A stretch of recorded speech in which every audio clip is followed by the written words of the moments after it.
parar isto enquanto falo, não é?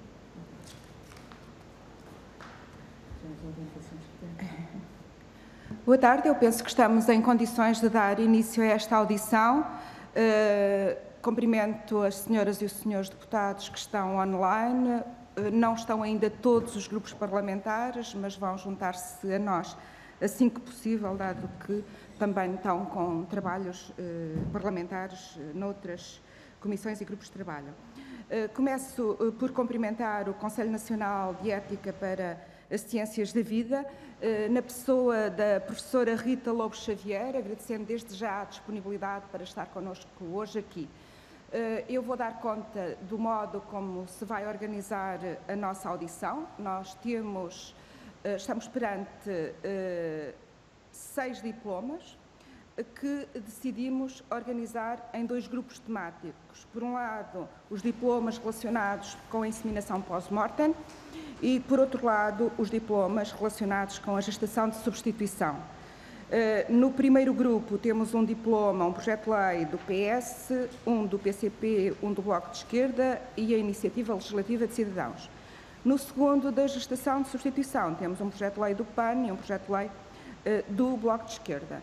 Sabemos que o Conselho Nacional de Ética para as Ciências da Vida já nos enviou os seus pareceres por escrito, mas ainda assim os grupos parlamentares decidiram que esta audição era muito importante para podermos colocar algumas questões e para poderem dialogar connosco de uma forma mais interativa.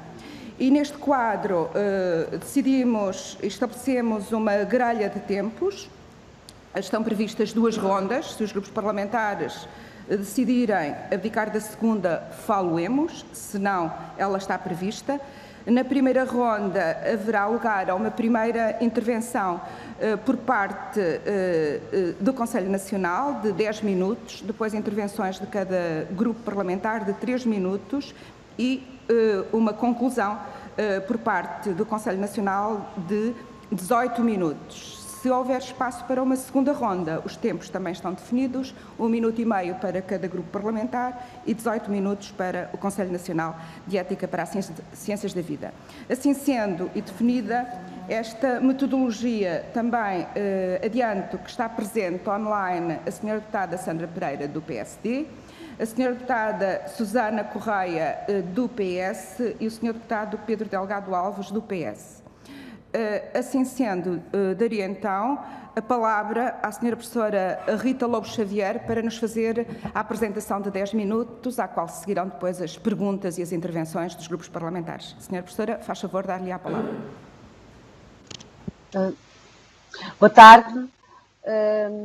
Eu queria cumprimentar a Sra. Coordenadora do Grupo de Trabalho, a Sra. Deputada Elsa Paes, e na sua pessoa, os demais deputados e deputadas, e agradecer-lhes o trabalho que estão a realizar neste domínio. Eu começaria por dizer que estou presente em representação do CNEP, do seu Presidente, o Sr. Professor Jorge Soares. Queria dizer que vou-me referir realmente aos pareceres que foram emitidos num tempo em que o CNEP já se encontrava e encontra em gestão corrente, porque o quinto mandato já se extinguiu em meados do ano que findou. Estamos à espera que a Assembleia da República indique as personalidades que integram o próprio mandato. Custa-nos às vezes pensar que isso representa ou que pode manifestar alguma falta de compreensão pelo importante papel e pela missão do CNEP na sociedade e junto da Assembleia da República. Estamos em crer que não, mas de qualquer modo continuamos a trabalhar e a manifestarmos o cumprimento da nossa missão e é nesse espírito que aqui estamos. Está em causa iniciativas em anos distintos, embora, como a senhora coordenadora do grupo salientou, trata-se de 2 âmbitos distintos e de alterações à lei vigente da PMA E eu queria começar por salientar isso mesmo, que são 2 âmbitos distintos e com importâncias completamente diferentes e que o CNEF, a primeira questão que o CNEF quer deixar sublinhar é que são problemas muito diferentes e de urgência e de importância muito distintas. De um lado, temos a questão da gestação de substituição, que eu vou dar com certeza mais importância, porque foi o que o CNEF se mais manifestou e mais debateu, e é a questão que consideramos que talvez se possa entender como um imperativo constitucional de urgência imensa e de importância fundamental, precisamente porque a versão original da lei da procriação medicamente assistida continha uma proibição da chamada, na altura, maternidade da substituição, que depois, em 2016, foi alterado para uma permissão. Ora bem, com a alteração provocada no ordenamento jurídico pelo acórdão do Tribunal Constitucional, a permissão que o Parlamento queria implementar, que o legislador democrático queria implementar, uma permissão da gestação de substituição excepcional e que, portanto, representava uma alteração, uma inversão do propósito original da lei, ficou suspenso. Portanto, temos um regime, neste momento, lacunoso, indefinido, e, portanto, esta matéria não tem comparação com a questão da inseminação pós-mortem. Não tem comparação porquê? Porque a questão da inseminação pós-mortem não se coloca como um imperativo legal, portanto, não é uma urgência que decorre de uma alteração que houve, que foi aprovada pelo legislador democrático e que está suspensa por força de uma intervenção de outro órgão constitucionalmente importante e integrador do nosso Estado de Direito, e, portanto, é completamente diferente. E, portanto, na inseminação pós-mortem, nós temos mais ou menos uma iniciativa, ou várias iniciativas de grupos parlamentares e uma iniciativa de cidadãos, mas que foi causada não por um clamor que se verificasse na sociedade portuguesa, ou não por uma imposição constitucional ou legal, não por alguma premência, mas por outros motivos que até às vezes podemos pensar que tem origem num caso concreto e, portanto, não tem essa importância. Portanto, o CNEF decidiu que iria salientar as questões principais na gestação de substituição.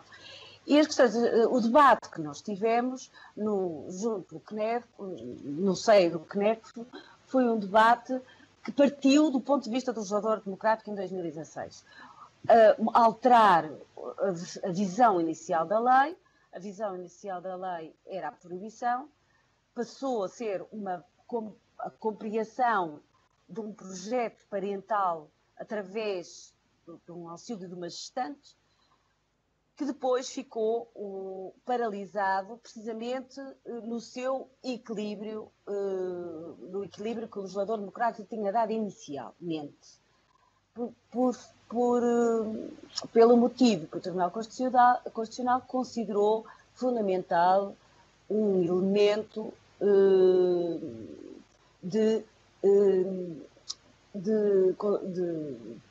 um elemento fundamental da revogação do consentimento da gestante até ao momento, eventualmente, do registro da criança assim gerada. Ora bem, são essas as alterações, sobretudo propostas pelos 2 projetos em causa. O projeto do Bloco de Esquerda acrescenta ainda um elemento importante, que é o de uma exigência de talvez que a mulher gestante já tenha sido mãe, porque assim já poderá eventualmente ter consciência do que implica uma, uma gravidez e a entrega de uma criança assim gerada depois no final da gravidez, mas no fundo o que está em causa é o chamado arrependimento da gestante e a revogação imotivada desse consentimento para uma renúncia antecipada ao estabelecimento da maternidade. Pronto, quais são os 3 aspectos que o CNEC debateu no seu seio e que levou a considerar, no fundo, que ainda não é a resposta adequada à conciliação ou à harmonização de todos os interesses em causa. É que, no fundo, mantém-se um desequilíbrio, talvez até mais acentuado do que na versão original de 2016, em que se permitiu a contrato de gestação, substituição a título excepcional. E qual é esse desequilíbrio? É que, no fundo, a gestação de substituição, assim chamada por a gestante ser uma gestante de substituição, passa a considerar, em primeiro lugar, a vontade da gestante. Portanto, durante toda a gravidez, durante todo o decorrer, a duração do desenvolvimento e a concretização do contrato de gestação de substituição, o destino do projeto parental está subordinado à vontade da gestante.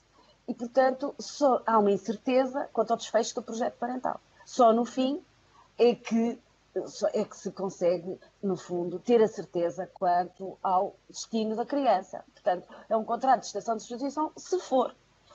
Só no fim é que se sabe. E, portanto, isto acrescentará, no fundo, um novo problema. Acrescenta um novo problema, que é o do estabelecimento da filiação em relação à criança gerada quando há um arrependimento da gestante e a completa desconsideração de uma eventual vinculação genética com os autores do projeto parental. O que é que acontece em relação ao estabelecimento da filiação? Portanto, fica que era gestante de substituição, passa-lhe a ser admitido estabelecer a sua maternidade, o que é que acontece aos autores do projeto parental que eventualmente até têm alguma ligação de ordem genética com a criança que assim foi gerada. E, portanto, são os três elementos que conseguirão ter alguma relação de estabelecimento da filiação. E foi sobretudo por isso, pela desconsideração do interesse superior do filho, que do ponto de vista do CNEC, aliás, de acordo com as regras gerais do ordenamento jurídico português, vigentes no ordenamento jurídico português, devem estar sempre em primeiro lugar, e com o desequilíbrio que se gera nesta situação, e também de acordo com as incógnitas acerca do estabelecimento da filiação, nomeadamente da paternidade, da eventual paternidade em relação à criança assim gerada.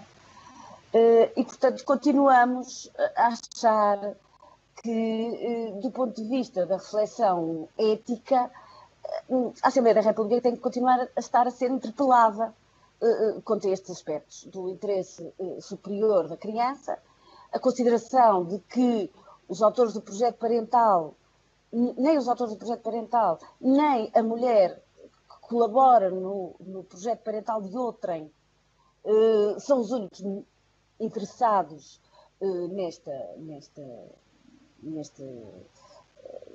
nesta gestação, mas sim o interesse da criança que vai nascer e dos outros interesses envolvidos.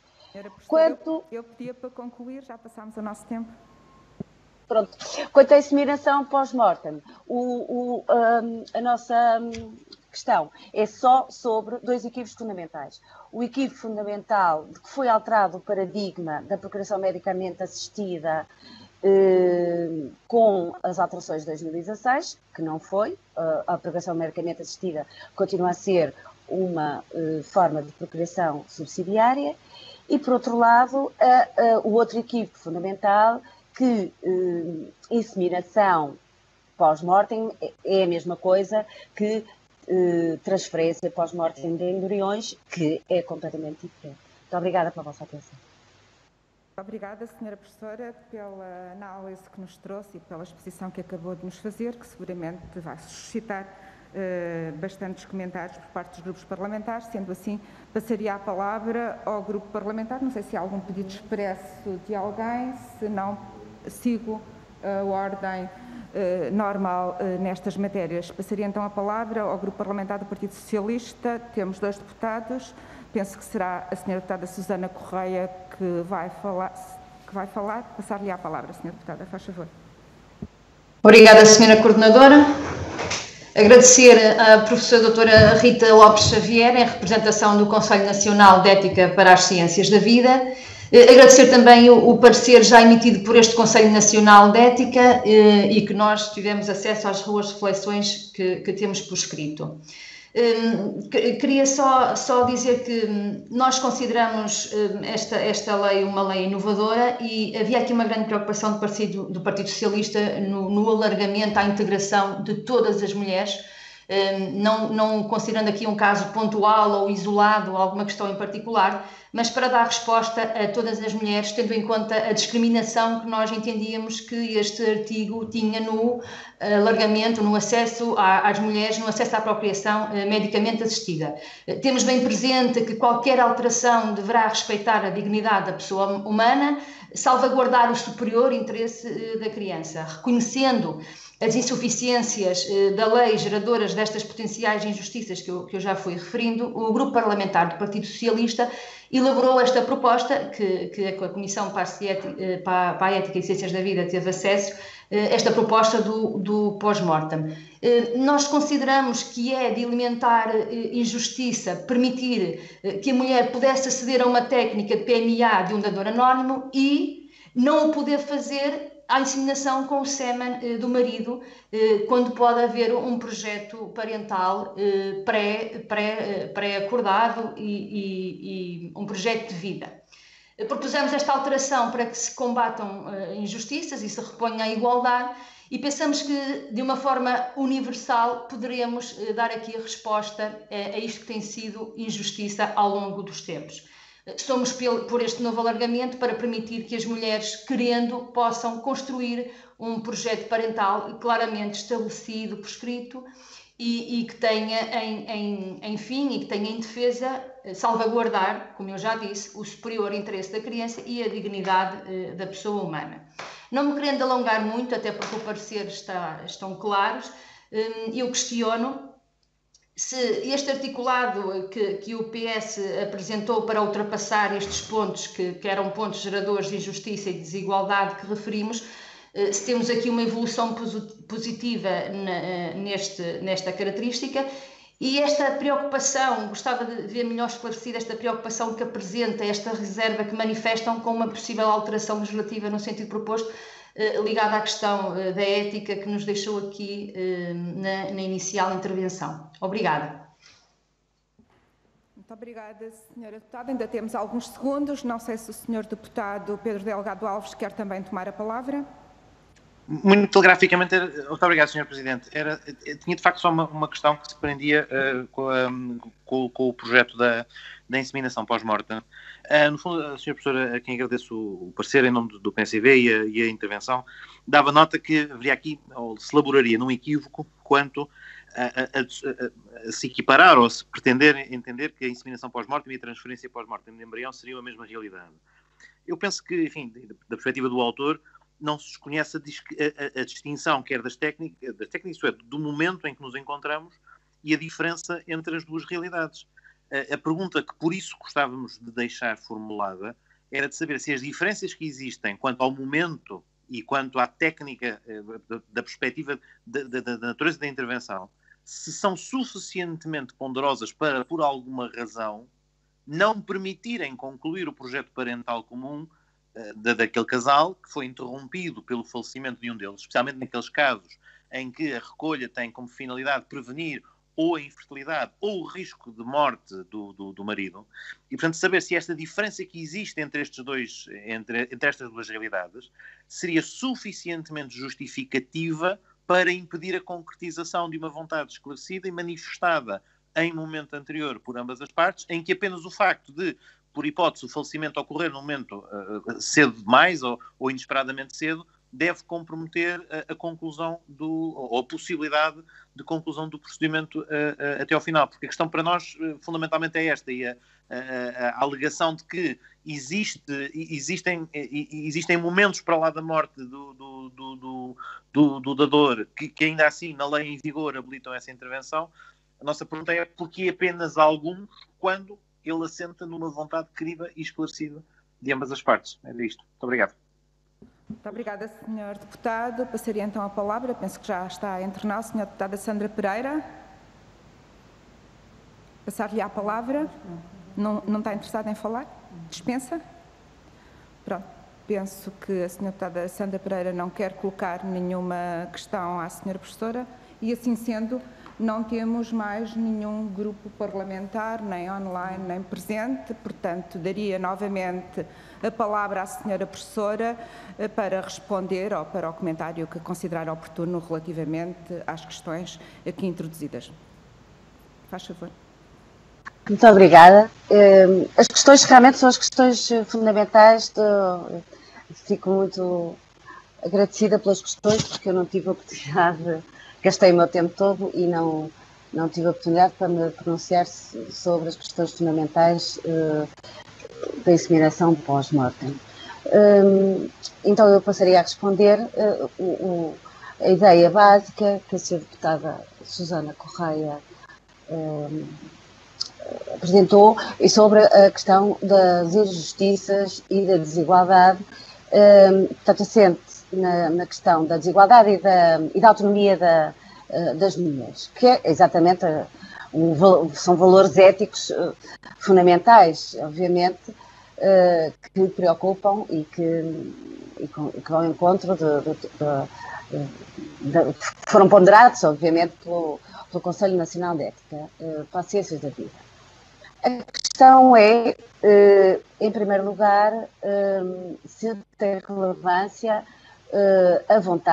se a vontade do falecido tem relevância pós-mortem, se tem relevância geradora de continuação do projeto parental e se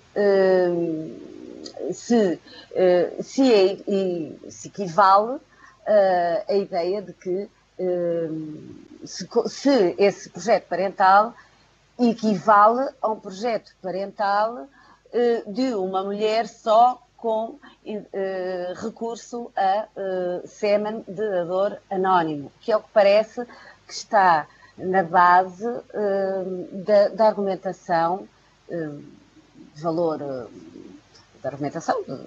valor ético dos projetos. Em primeiro lugar, o CNET considera que, aliás, do ponto de vista ético, a vontade do falecido, é possível conhecer a vontade atual do falecido. Portanto, isso sabe-se que a vontade do falecido em ter um projeto parental termina com a morte. Portanto, no ordenamento jurídico português, e além do ponto de vista ético, a vida das pessoas termina com a morte.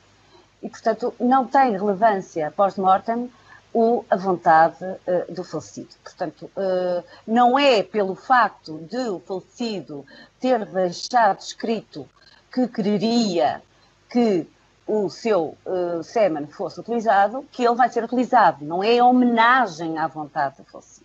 Portanto, isso é um princípio básico. Os mortos estão mortos e não têm filhos. Portanto, o único motivo que poderia estar em causa em termos de vontade é o interesse da mulher, a vontade da mulher, a autonomia da mulher, e já lá vamos, obviamente, o interesse do filho.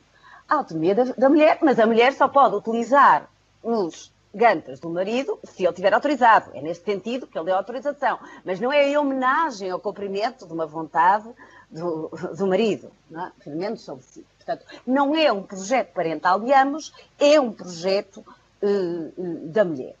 Ora bem, e nesse sentido podemos dizer que a mulher, tanto faz do ponto de vista da procriação medicamente assistida, que a mulher utilize para um projeto que é seu, é isto, não é um projeto falecido, o falecido morreu, o projeto, o que utilize o sêmen de um doador ou um sêmen desse falecido. Porque, aliás, até é reconhecido. Bom, mas não é exatamente, do ponto de vista ético não é a mesma coisa, nem do ponto de vista da autonomia da mulher, nem do ponto de vista da igualdade é a mesma coisa. E, portanto, a nossa preocupação é exatamente com a vontade da mulher, com a sua autonomia e com os processos de luto. E, portanto, nós temos, no contexto, no seio do CONECO, um dos nossos membros é psiquiatra, nós estudamos o assunto e estudamos os processos de luto, os processos complexos das fases das vivências do luto, por vezes são paradoxais, e na perspectiva dos interesses da dinâmica existencial. Do ponto de vista das próprias perspectivas do luto e das fases do luto, etc., o que nós estudamos e que nós tivemos a ver é que não é claro o que seja esta ligação a um projeto parental em que um dos seus elementos faleceu. Aliás, o que se diz hoje e o que se procura hoje é que as pessoas façam um luto procurando assimilar na sua dinâmica existencial essa perda e não que continuem agarradas a um compromisso em que uma das pessoas já não existe. Portanto, o que se tem que pensar é que esse projeto deve terminar porque terminou a pessoa já não existe. E, portanto, deve-se impedir a pessoa de reconstruir a sua nova fase e continuar na sua dinâmica existencial. Por outro lado, do ponto de vista da lei da procriação medicamente assistida, é completamente diferente. Há dois percursos na procriação medicamente assistida, que é o acesso das mulheres sós, em que há um projeto até pode ser unipessoal, e um projeto biparental. E, desse ponto de vista, uma coisa é uma mulher só recorrer à procriação medicamente assistida, em que há de início esse projeto que, do ponto de vista do legislador democrático, em 2016, considerou que, do ponto de vista das mulheres, era inconcebível hoje, no estado atual, que obrigar uma mulher a vir de braço dado com um companheiro, só obrigá-la a trazer alguém, e, portanto, permite o acesso de uma mulher. Obviamente que pode vir acompanhada, mas esse projeto é isolado, sozinho, ela assume que vem sozinha e, portanto, se vem sozinha, ninguém a obriga a trazer um frasco de sêmen, nem a trazer o frasco de sêmen do falecido, ela assume que o seu projeto é com ela, isso é uma coisa, e aí vai estabelecer uma filiação só com ela, é uma maternidade. Ao início, não vai dizer àquele filho que vai ter um pai, porque não tem. Outra coisa é um projeto em que ela, apesar de estar a ser inseminada com um frasco de sêmen, ela vai querer estabelecer ali o nome de um homem. E isso achou-se, do ponto de vista dos interesses do próprio filho, porque nem sequer está estudado, aliás, está estudado, que pode o impacto do ponto de vista mesmo de um filho, que tem ali o nome no estabelecimento da filiação que nasceu de um homem que na altura já estava falecido, mas tem lá o nome, é completamente diferente de ter nascido de um projeto em que a mãe lhe diz, olha, eu resolvi ter um filho de um projeto independente. E isto é completamente diferente do ponto de vista ético e da ponderação dos interesses. Eu não estou a dizer qual é a minha opinião sobre o assunto, mas estou a dizer do ponto de vista da ratio do legislador de 2016, quando permitiu o acesso de mulheres sós.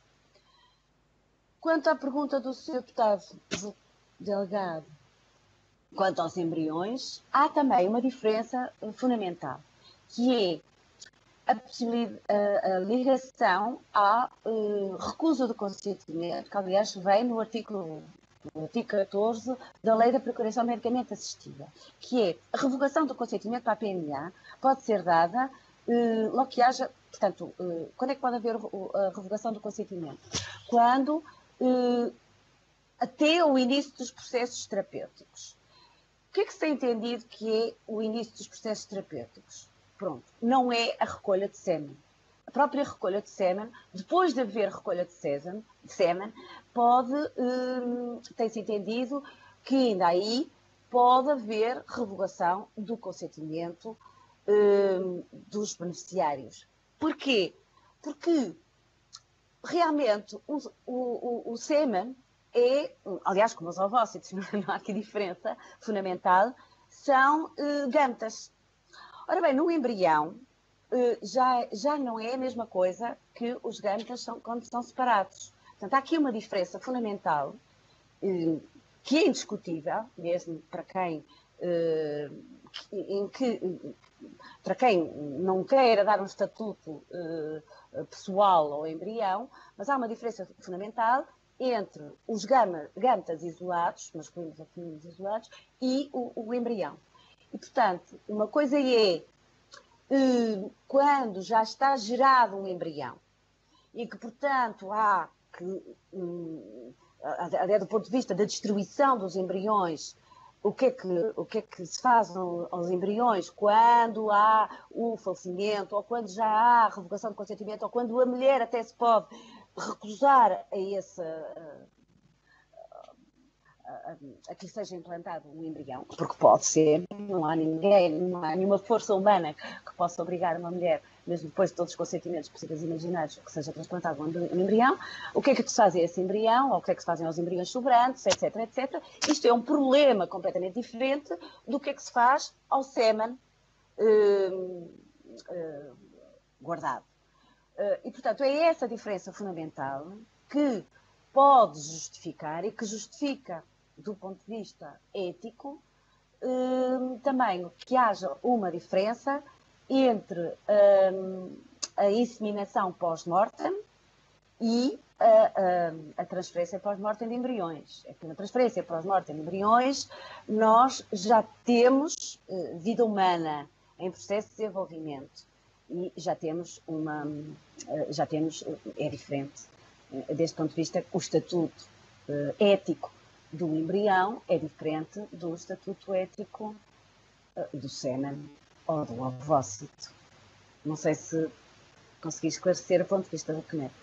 Muito obrigada, Sra. Professora. Vamos dar início à segunda ronda. Não sei se o PSD quer tomar a palavra na segunda ronda. Faz favor, Sra. Deputada.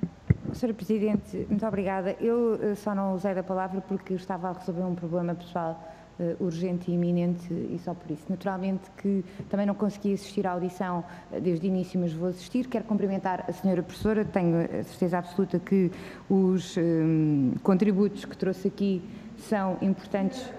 Sra. Deputada, só para sistematizar em termos da nossa metodologia, estamos na segunda ronda, tem 1 minuto e meio, vá, com a tolerância possível. Ou seja, a primeira ronda, a Sra. Professora já respondeu às questões que foram colocadas na primeira ronda. Portanto, não vamos reabrir a primeira ronda.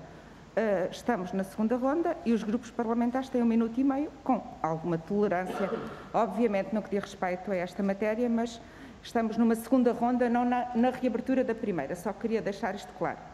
Sim, obrigada, Sr. Presidente. Eu também não vou estender-me, só queria cumprimentar a Sra. Professora, naturalmente dizer que não ouvi desde o início, mas de o que eu vi e sei certamente que o contributo e a reflexão que nos trouxe aqui é meritória para o trabalho que este grupo de trabalho terá de desenvolver relativamente a uma matéria que é tão delicada e que mexe com situações tão delicadas, quer das mulheres, quer das crianças e quer dos valores em sociedade e, portanto, mais uma vez cumprimentá-la e agradecer o contributo trazido aqui. Muito obrigada. Muito obrigada, Sra. Deputada. Daria a palavra ao Sr. Deputado Pedro Delgado Alves. Faz favor. Muito obrigado, Sra. Presidente.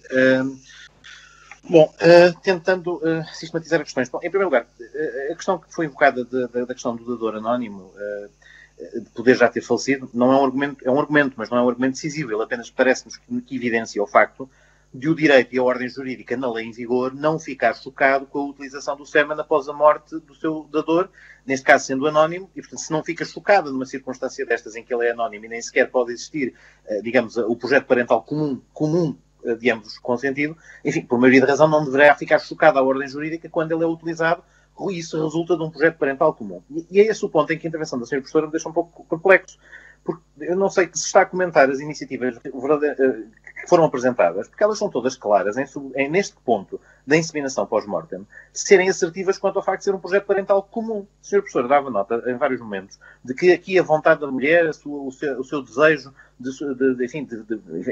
já lá vou à questão do luto, mas a sua vontade de fazer prevalecer o seu projeto parental, como se ele tivesse tornado singular pelo facto de ter falecido o marido, ele não se tornou, digamos, na origem está um projeto comum. É verdade, e a Sra. Professora disse coisas importantes, enfim, que a vida termina com a morte, enfim, coisas que nós poderíamos não saber, mas que ficamos cientes dessas graças à sua intervenção. Mas eu penso também que existe direito sucessório e que a vontade manifestada em vida pelo Lecuyos é suscetível de produzir efeitos após a morte.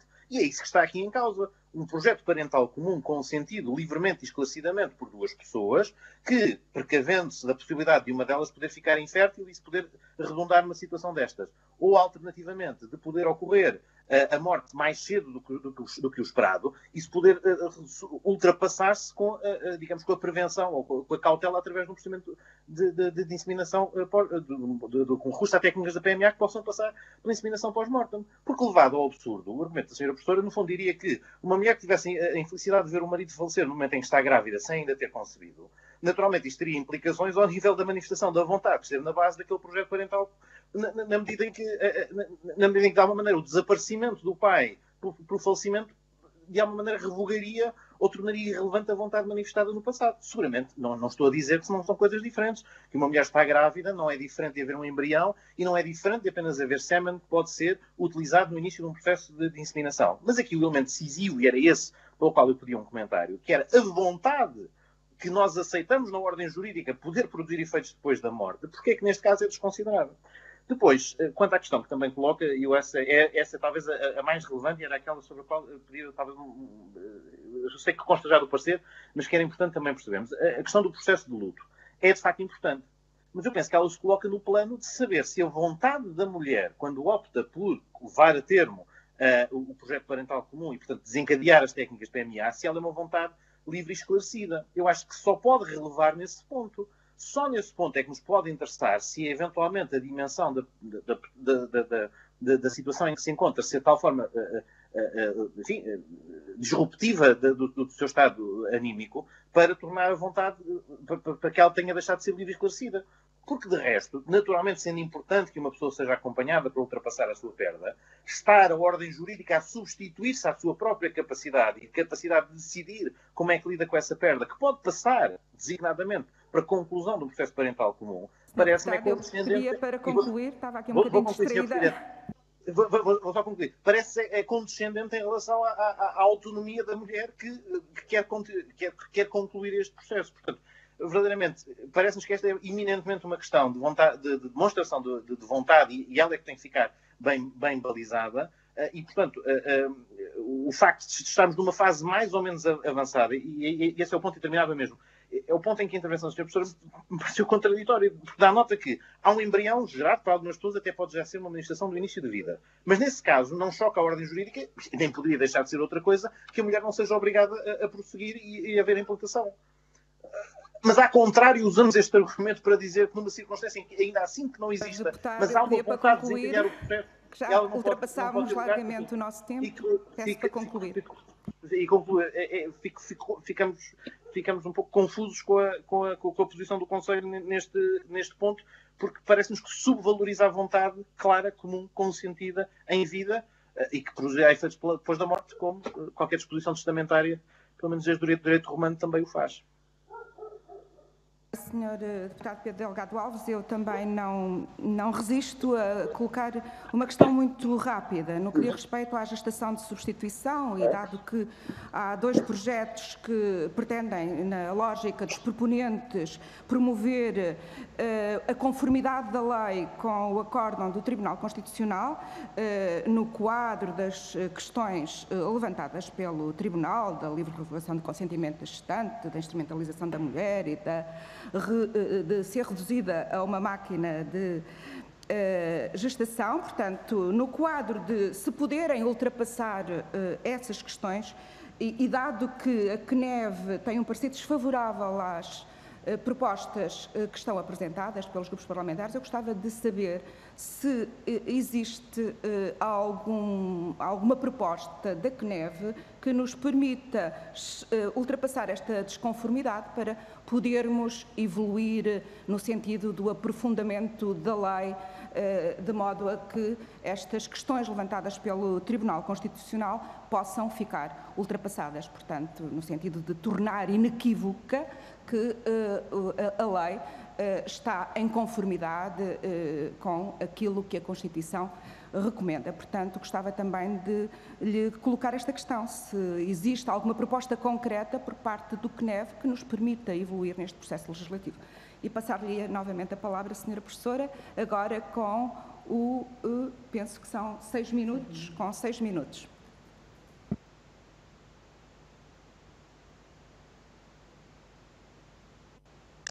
Portanto, não sei por onde é que vou começar talvez por esta pergunta da senhora deputada.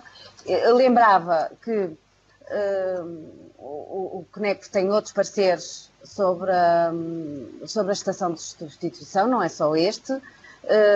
Houve vários, aliás, noutros mandatos, não foi só no 5º mandato, foi nos mandatos anteriores. E sempre foi muito difícil a conciliação destes interesses. Sobretudo, há um só dos nossos membros, que foi o Sr. Professor André Dias Pereira, que votou vencido no parecer que foi aprovado pela maioria dos membros presentes na reunião. O professor André Dias Pereira votou vencido e fez uma declaração de voto. Normalmente as declarações de voto vencido trazem muitas vezes luz para as questões, para a ponderação de novas soluções. E, por outro lado, nós temos o parecer do CNEC do anterior, do 4º mandato, portanto, do anterior mandato, enumerou um conjunto de condições que poderiam ser, embora também já contivesse a possibilidade de revogação da mulher gestante. O CNEC não se debruçou não esteve a fazer uma proposta legislativa, nem era esse o seu trabalho. A sua missão é apresentar pareceres sobre as propostas e as iniciativas. O que sempre faz é mostrar quais são os interesses mais relevantes.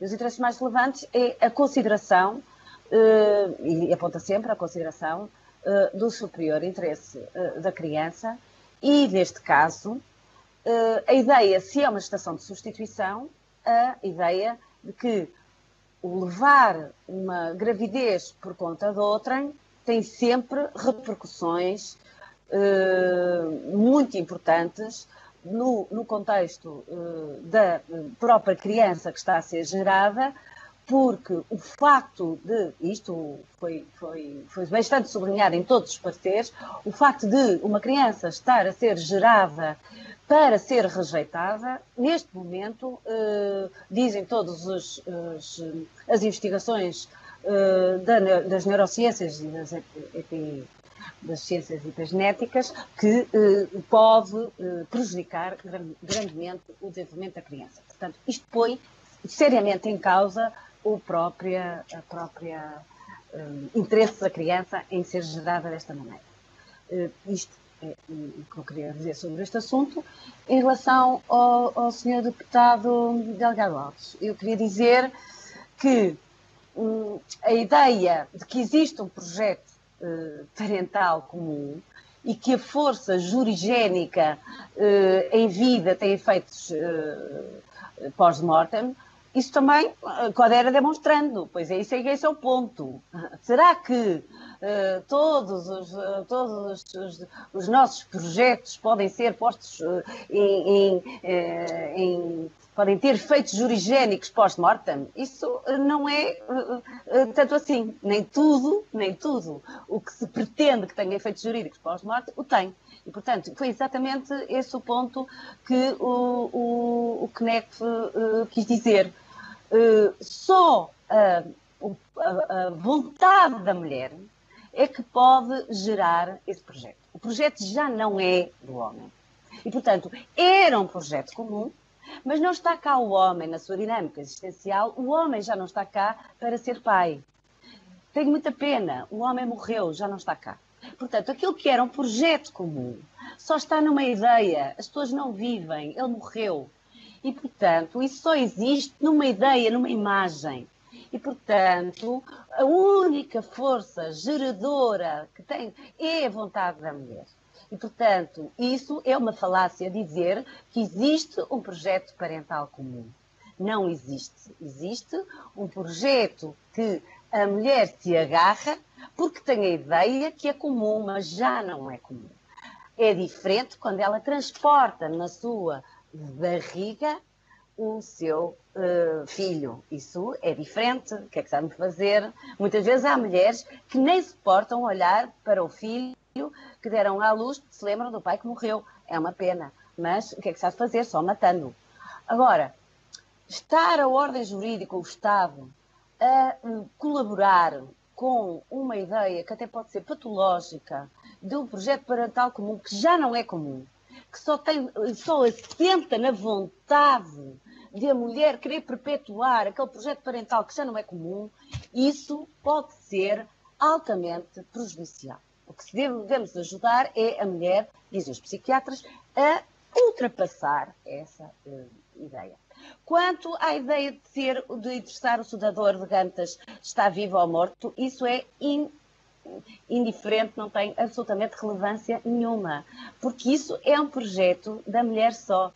A mulher só, ou então com o seu companheiro, mas o companheiro quer lá saber de onde é que vêm os Gantas, normalmente é de um australiano que nós nem sabemos se está vivo ou está morto, e portanto realmente não interessa.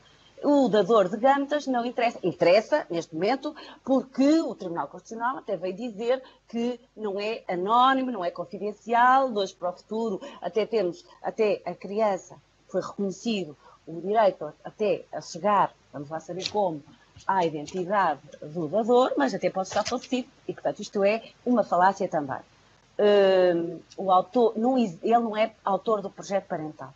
Quando é a mulher só com o dador de sêmen, o dador de sêmen é um dador de sêmen, não é havido como pai, nem tem a ver com o projeto parental. E isto é claro para o CNEF e é claro para toda a gente. Muito obrigada. Muito obrigada, Sra. Professora, que é claro para o CNE nós sabemos, se é para toda a gente já não temos essa certeza, porque há opiniões diversas e, de facto, o desenvolvimento da criança também pode ficar afetado ou ser compensado, por exemplo, quando o pai... Não, eu estava a dizer... Em plena gravidez já consumada. Bom, mas fica aqui a posição do CNEV, que nós registramos, não só pelo que a Sra. Professora acabou de nos dizer, mas também por todos os pareceres que têm feito chegar a esta Comissão, e os grupos parlamentares avançarão nos processos legislativos que estão em cima da mesa e que já foram aprovados na generalidade. Portanto, não há como não fazer o trabalho de especialidade no sentido de introduzirmos estes novos avanços que a Generalidade já aprovou nesta Assembleia da República. Agradeço mais uma vez a disponibilidade para estar connosco e vamos continuar a colaborar no que diz respeito a estas matérias. Muito obrigada. Se não houver mais nenhuma intervenção, e penso que não, daríamos por terminada esta nossa audição. Muito obrigada.